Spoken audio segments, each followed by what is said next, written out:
बिस्मिल्लाहिर्रहमानिर्रहीम। अस्सलाम वालेकुम। आज की रेसिपी है मकई के आटे का बेहतरीन सा हलवा, जिसे बनाना में बहुत आसान है, बहुत मज़ेदार बनता है और ये रेसिपी विंटर स्पेशल है। 1 कप मैंने भर कर लिया है मकई का आटा, और जितना हम आटा लेंगे उतना ही हम गुड़ लेंगे। मतलब ये कि 1 कप मकई का आटा है और 1 कप ही हम इसमें गुड़ इस्तेमाल करेंगे, और हाफ कप के करीब इसमें डालेंगे घी, 3 इलायची और 200 ml दूध चाहिए होगा। अब सबसे पहले एक कढ़ाई में मैंने डाल दिया है हाफ कप के करीब ऑयल, और ऑयल के साथ ही इसमें ऐड कर देंगे 3 इलायची, 3 इलायची इसमें डाल दी है। अब इलायची को जो है वो थोड़ा सा पकाएंगे घी में, ताकि इसमें अच्छी सी खुशबू आ जाए। और अब इसमें डाल देंगे 1 कप मकई का आटा, और अब इस आटे को तकरीबन 30 से 35 मिनट बिल्कुल मीडियम टू लो फ्लेम पर आपने इसे भूनना है। बहुत ज़्यादा हाई फ्लेम पे नहीं, मीडियम टू लो फ्लेम पर आपने इसे भूनना है।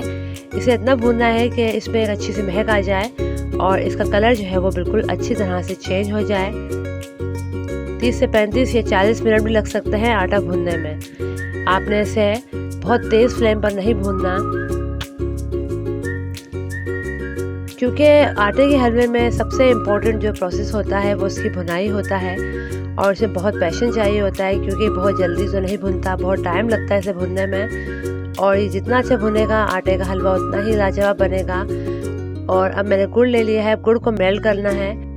अब मैंने गुड़ में डाल दिया तकरीबन आधा कप से थोड़ा सा ज़्यादा पानी ऐड कर दिया है, और अब इसे इतना पकाएंगे कि गुड़ जो है वो अच्छी तरह से पिघल जाए।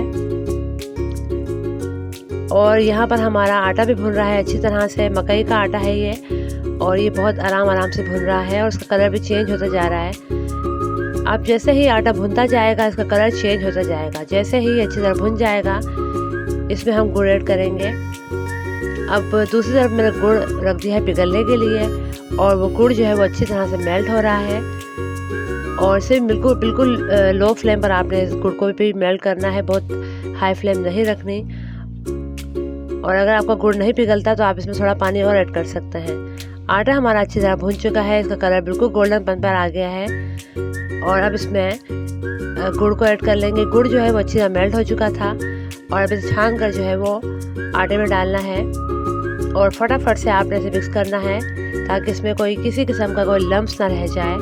और साथ ही इसमें ऐड कर देंगे दूध भी, 1 गिलास दूध, मतलब 200 ml के करीब इसमें हमने दूध ऐड किया है। और दूध डालने के बाद भी इसे फटाफट से मिक्स करते जाएंगे, क्योंकि ये आटा है और आटे में जैसे ही आप दूध या शीरा डालते हैं तो उसमें लम्स पड़ते हैं। तो आप इस तरह स्पैचुला की मदद से आटे में से लम्स को ख़त्म करते जाएंगे, और ये बहुत जल्दी ख़त्म भी हो जाते हैं। इस तरह से आप इसे मिक्स करते जाएं, और उसके अंदर मौजूद तमाम जो गुठलियाँ पड़ गई हैं आटे में उसे ख़त्म करते जाना है।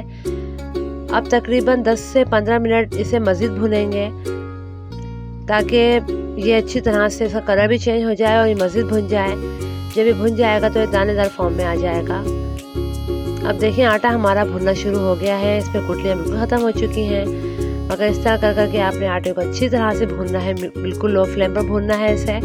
और क्योंकि इसमें हमने अब दूध डाल दिया है, और दूध डालने से आटा जो है आपका जल सकता है हलवा, तो आपने जो है अब बिल्कुल लो फ्लेम पर ही हलवे को भूनना है, ताकि हलवा जो है वो भुने, जले नहीं। और अब आप देख सकते हैं कि हलवे का घी जो है वो हल्का हल्का सा सेपरेट होना शुरू हो गया है। घी जैसे इसका बिल्कुल सेपरेट हो जाएगा तो इसका मतलब ये हो जाएगा कि हमारा हलवा रेडी हो जाएगा। क्योंकि सर्दियों की सौगात है, मकई का आटा हर घर में होता है, हम रोटी बना के खाते हैं। तो मैंने सोचा कि आपको इस मकई के आटे से बड़े मज़ेदार सा डिलीशियस सा हलवा बनाना सिखा दूं। तो बिल्कुल आप इस हलवे को तैयार कीजिएगा मकई के आटे से, और ये बहुत लाजवाब बनता है। आप देख सकते हैं हलवा बिल्कुल दानेदार बन चुका है। ये जो है वो अलामत है इसके भुन जाने की, और ये बिल्कुल दानेदार हो गया है, और इतना लजीज बना है कि जब आप इसे बना के खाएंगे तो आप बाकी में इसके दीवाने हो जाएंगे। और तेल इसका बिल्कुल अलग हो गया है, घी।